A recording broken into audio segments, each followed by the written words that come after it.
Hello and welcome to Course your car brochure channel, and in today's episode we're going to be looking at the Motorist-Traveller.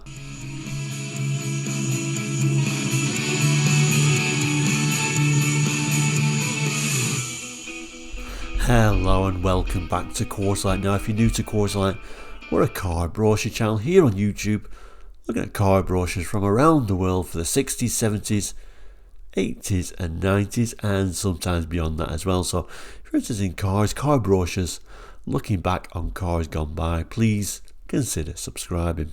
Anyway, back to today's episode where we'll be looking at the Motorist-Traveller. We sometimes look at 60s brochures, like I say, and we've looked at the Oxford before in Series 6 guys. Well, again, another Series 6 Oxford, but the estate version, so let's throw that on the board. So here is today's brochure. This particular brochure is from February 1963, showing the Motorist-Traveller Series 6. The Series 6 Oxford ran from 1961 to 1971 and replaced the Series 5, which makes logical sense. And these Oxfords were often known as the Morris Oxford Farina because they were Pininfarina designed. Now, like I say, we did look at a brochure like this previously for the saloon version. And this is the previous brochure we've looked at for the new Morris Oxford, because this is one it would have been just released, so this is from 61. And if you've not seen this brochure already, I will do a link at the end of the episode. So the Traveller version is what we're looking at today, the probably more rarer of the two. I don't know how many of these are around today. There will be some, but they'll certainly turn your head more than the saloon because of course they're not as common, although the Series 6 Traveller didn't really change too much. One of the big things they changed on the Series 6 Oxford saloons were the fins sort of got reduced. They didn't change too much on the Traveller, but you quite often find that with car manufacturers they're quite often a little bit lazy with their estate versions, and I think this is a similar sort of case here. Let's just zoom in on this main image. You find often in 60s car brochures they're often drawn. This is a kind of a similar sort of idea here, and often the advantages of drawing them is you can kind of change the proportions to make them look better, so you sometimes find that in 60s brochures as well. But overall I do like these Farinas. The main thing that changed on the Series 6 for the Traveller really was the grille to match in better with the saloon. We can see this example is a two-tone example which you could specify, and we'll have a look at the names of the colours later on. Now, interesting, when I just pull the camera back a little bit, they went for the same sort of theme. They're still doing the same sort of theme like on the previous one we looked at. That's our car, with lots of people pointing at the car. Same idea, that's our Traveller. So there we go, the quality first Motorist-Traveller Series 6. Let's open the brochure up and have a look inside. So there we go, we open the brochure up, and you find with these brochures they are much longer than normal, but like a lot of 60s brochures and like the Morris Oxford saloon brochure, it's a fold out style, making sort of like a poster type design, very common in 60s brochures like the drawings of the cars themselves. But this particular image is really nice. Greater safety, more power, finer styling. We can see sort of like the earlier sort of fin design that we got on the Series 5 there. But like I say, it does fold out further. I don't know if I can do this one-handed. It folds out up, and then I think this folds down. How shall we treat this? Maybe we'll start with this lower section, then we'll open it up proper. So we start with this unusual sort of image of these little kid packing the golf clubs, I guess, or showing how much you can fit in the back of your Traveller, of course. Overall, a very interesting design, isn't it, with this sort of section folding down like a pickup style and then the glass section opening up, because it wasn't really essentially kind of like a straight back on it, was it? It was more a style, but we'll see that better when we look at the rear images. Still going for that thin idea like the saloon, but like I say, they didn't change too much on the back design for the Series 6 Traveller over the Series 5, I don't think. Little tiny images here, things like all correct for all occasions, and it packs more into life, and then it starts talking more about the Traveller. So we'll read this section and then we'll look at that lower image.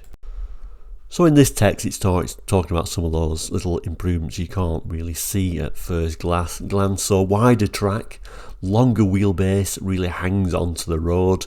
Here it is, a truly greater Traveller, the majestic Morris Oxford Traveller Series 6, greatest of a great line. The car with so much to offer, new features designed to give greater comfort, greater utility, greater beauty, and above all, a new, more powerful engine for greater safety. It's wider track, 2-inch wider at the front, 1.5-inch wider at the rear.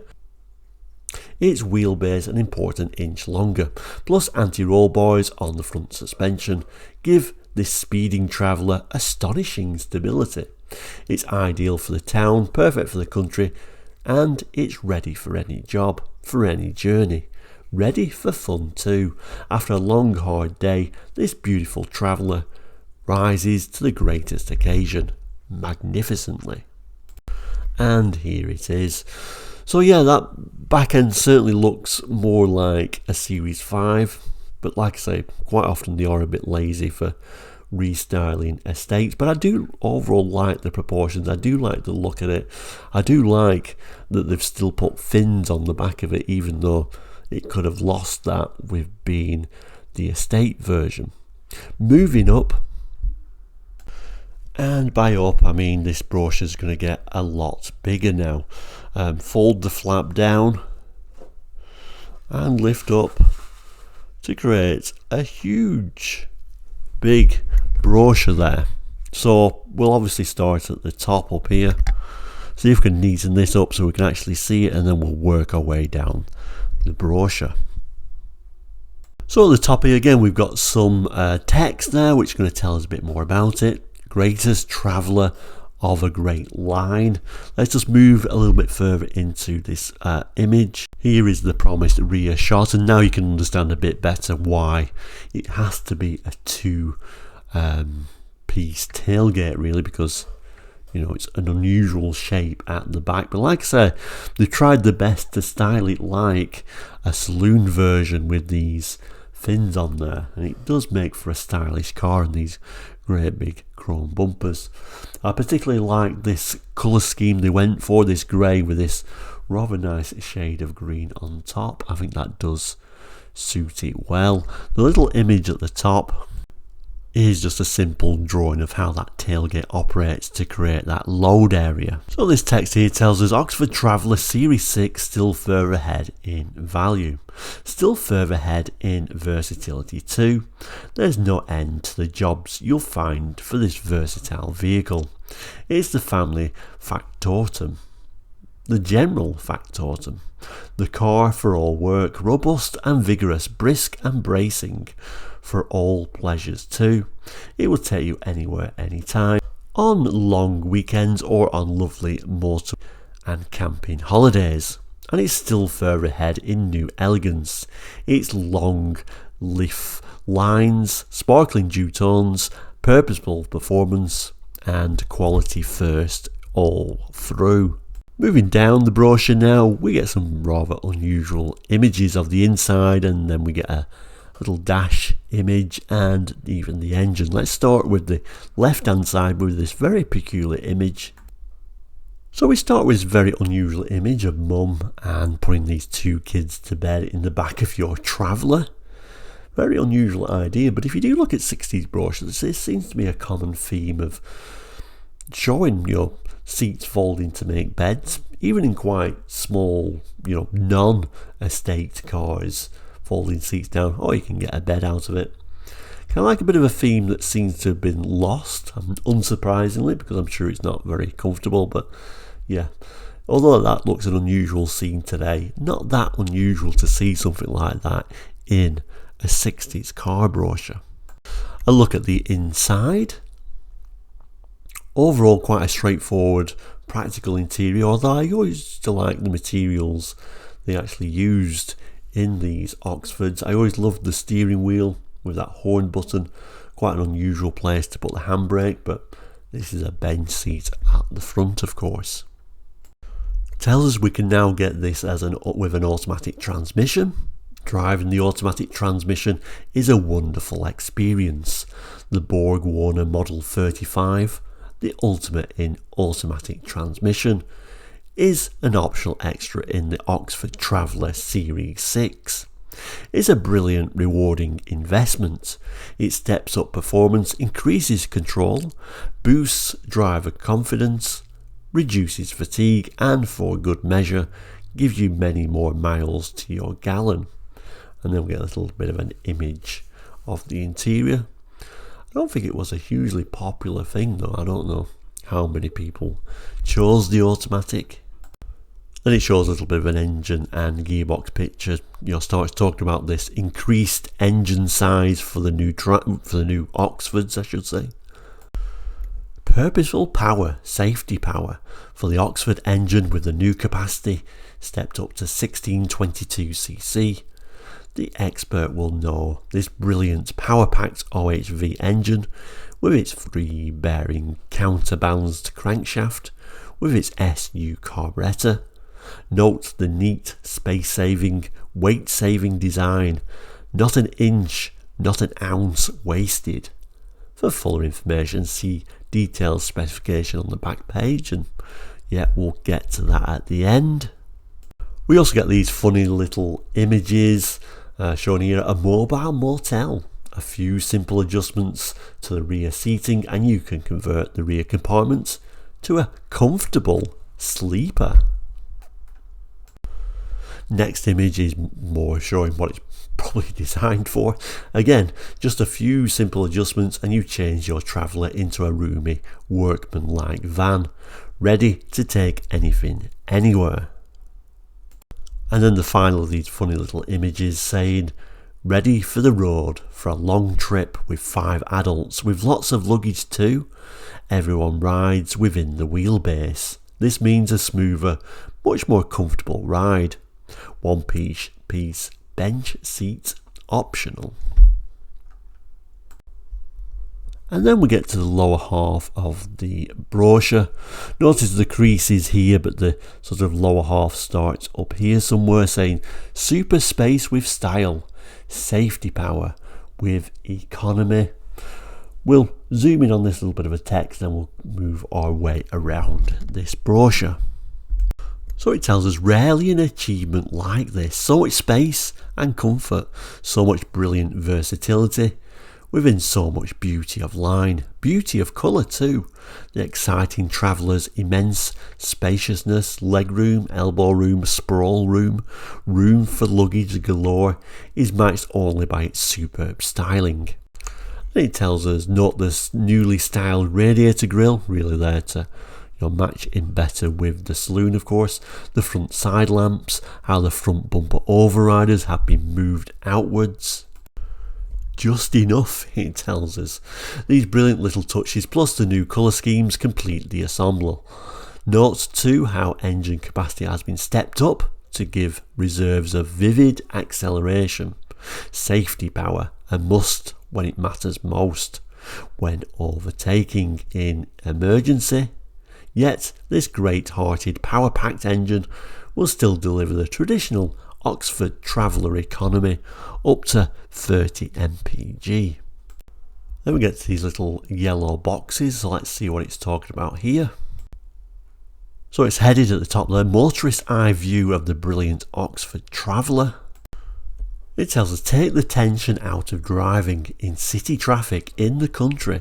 The Traveller's superbly styled, specially toughened plate glass windshield offers a splendid wide angle view on all sides. Just a touch of a button and this spacious glove compartment is at your service. Accent of luxury comfort. These cushioned armrests are beautifully finished, wonderfully relaxing, and to complete the picture, both front and rear seats are leather faced and equipped to take safety harness. Flashers, reflectors, stoplights, taillights too, all vital equipment, all neatly housed in this rear assembly, already accessible via the trunk. These big broad doors say welcome. You get in and out in style, with no ungainly contortions, laddered stockings or sore knees. A draft-free flow of cool, fresh air at your fingertips. These quickly adjustable side windows are a big boon, especially on long journeys. And at the bottom here it quite simply says we're going to have the Quality First Morris Oxford Traveller Series 6, of course. Now let's look at that lovely image. And there we go, what a lovely colour combination. Every time I see another of these two-tone Oxfords, I think it's even nicer than the last one. So a white lower half, that lovely chrome everywhere, and it looks like a very dark blue, which is certainly an unusual colour for its time. I've certainly never seen one in this colour combination, but it works really well, I think. And we can see how it sort of finishes off at the tail there. I really like that colour combination as much as the green one, actually. I would really struggle to know which colour to pick, but I think that's quite a rare one. So this would be, the lower half would be Old English white. I think the top possibly Trafalgar blue, but like I said, there is a little bit of a list. Unfortunately no colour chart on these older brochures, but there is a little bit of a list at least of the colours, that we'll get to in a moment. Anyway, I think that's the end of the brochure apart from the specification page, so I'll fold it back up and get to that last page. So our specification page at this time was very in-depth and very small writing too. We'll go through these. I probably won't read it word for word, but we'll certainly put out the key points, and I'll certainly cast the camera over it all if you want to pause to see it in more detail. But let's start here, and then maybe we'll have a look at these nice graphics and the final address. So specifications, it starts with the engine, and like I said, very tiny writing, so I've had to zoom in more than I really would like to, so I'll have to move the camera a little bit to see it all. But it's a 4-cylinder engine, of course, cubic capacity 1622cc, developing 61 brake horsepower. And on there it even starts talking about the compression ratios, overhead valves operated by push rods, with a free bearing chain driven camshaft, free bearing counterbalanced crankshaft, aluminium alloy pistons, renewable element external full floor oil filter. It starts talking about the cooling by pressurized system assisted by impeller, pump and fan, circulation thermostatically controlled, ignition battery and coil, automatic advance and retard centrifugal and vacuum control, carburetors and SE semi-downdraft carburetor, thread from the rear tank by rear mounted SU, electric fuel pump, air cleaner and silencer, fuel, tank capacity 10 imperial gallons, concealed fuel filler fitted with lock, transmission Borg and Beck single plate dry clutch with hydraulic actuation, 4-speed gearbox, synchromesh on second, third and top, so no synchromesh on first gear, but I think you probably would expect that at this time.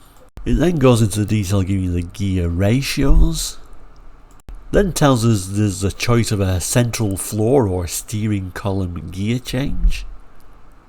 It's a Hardy Spicer propeller shaft with needle bearing universal joints, 3/4 floating rear axle and hypoid final reduction gears, and then the axle ratio 4:3:1.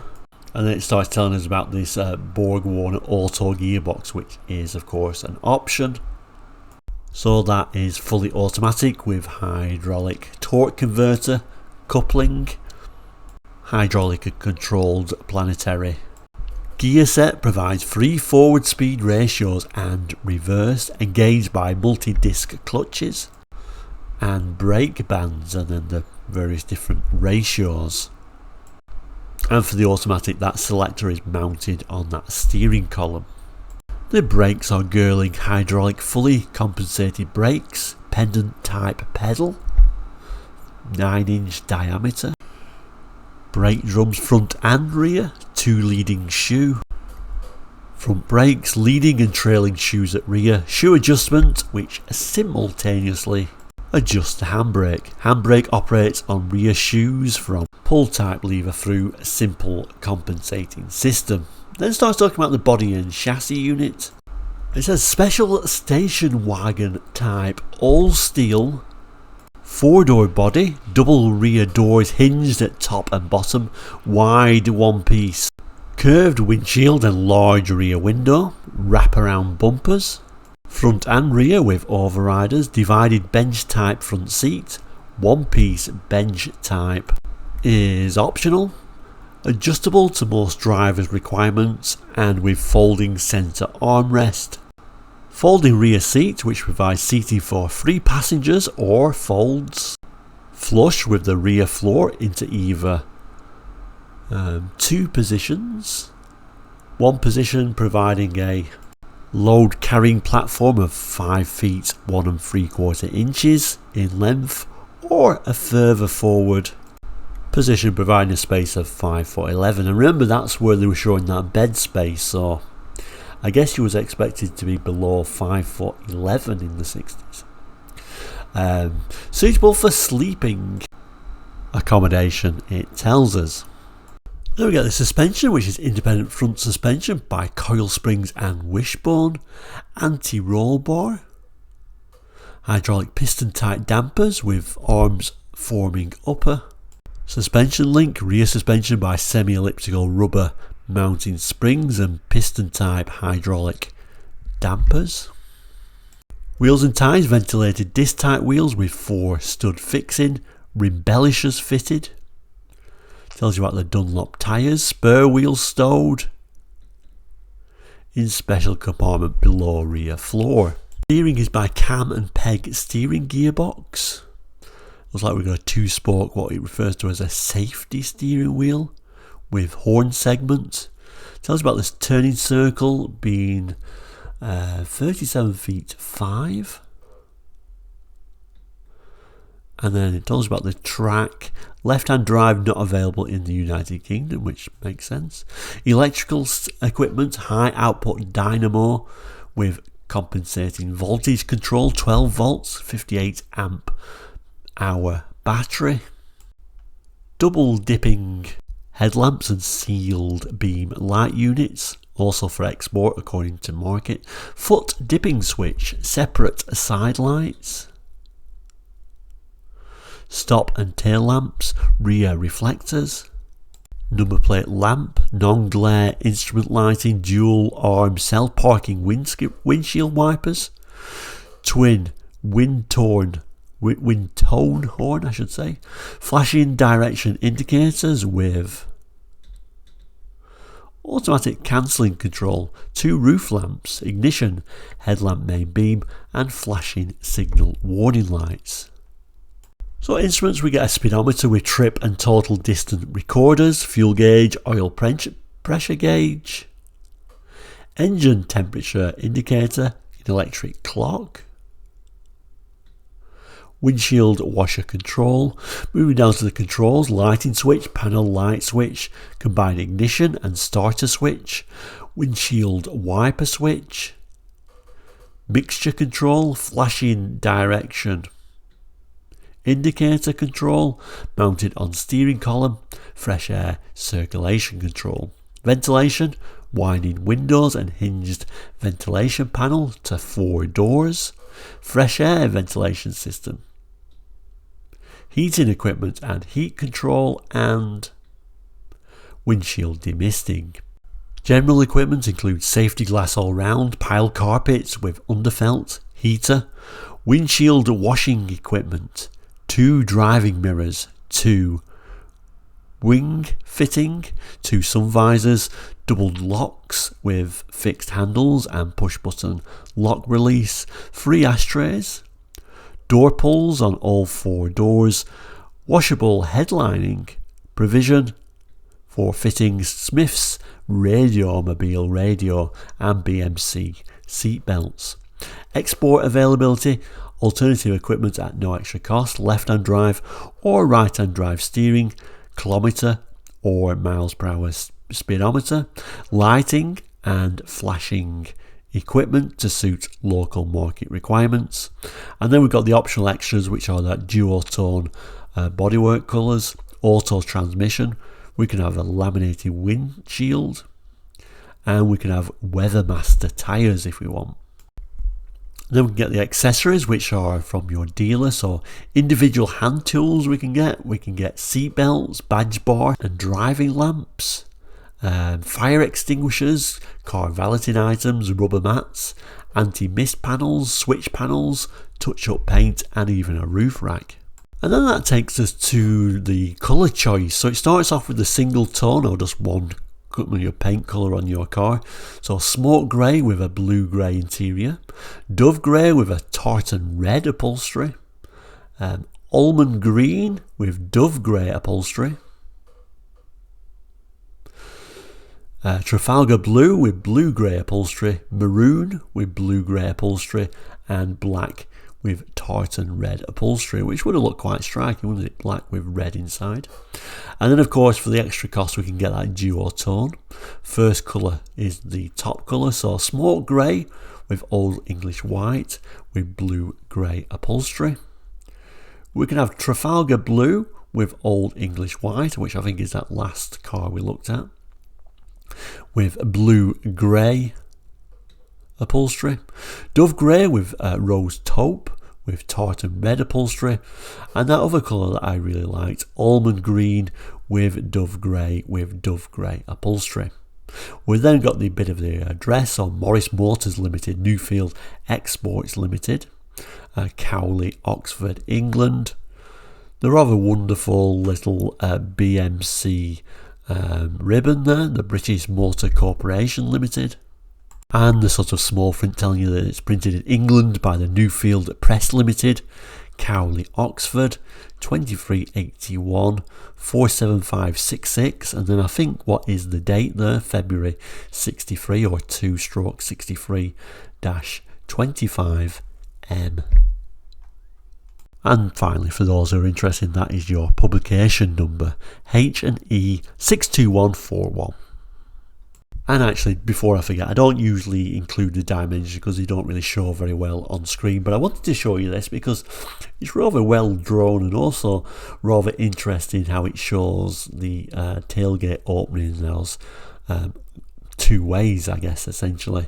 And then we also got a little bit of a image for the top, and then obviously those little letters will go to being, or at least going to say what, how many feet those little letters are. But like I said, pretty much impossible to really show you on screen those little things. And then at the bottom here, a little bit of a closed type thing for prices. See separate price list. Unfortunately, I don't have that separate price list.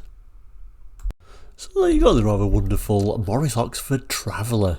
When was the last time you saw one of these? Maybe at like a car show, but just in the comments if you've seen one, or the last time you've seen one, or indeed if you actually own one. Always very interesting to hear those stories. But we'll end as we always do by saying thank you so much for watching today. I'm going to end with my I think this is my favourite image, and I'm going to say this is actually my favourite colour combination, this almond green upper with the dove grey lower. I think that would have been my choice anyway, but let me know which colour you preferred. Thank you so much for watching today. If you've not already subscribed, please do consider subscribing. It is all completely free. That'll never cost you a penny. Keeps you in touch with the channel. And if you want to, we've also got the option to become a member for a very low fee. So have a look at that as well. But we'll end by saying thank you so much for watching today for Quarterlight and the fabulous Morris Oxford Traveller. Please do take care. See you soon and goodbye.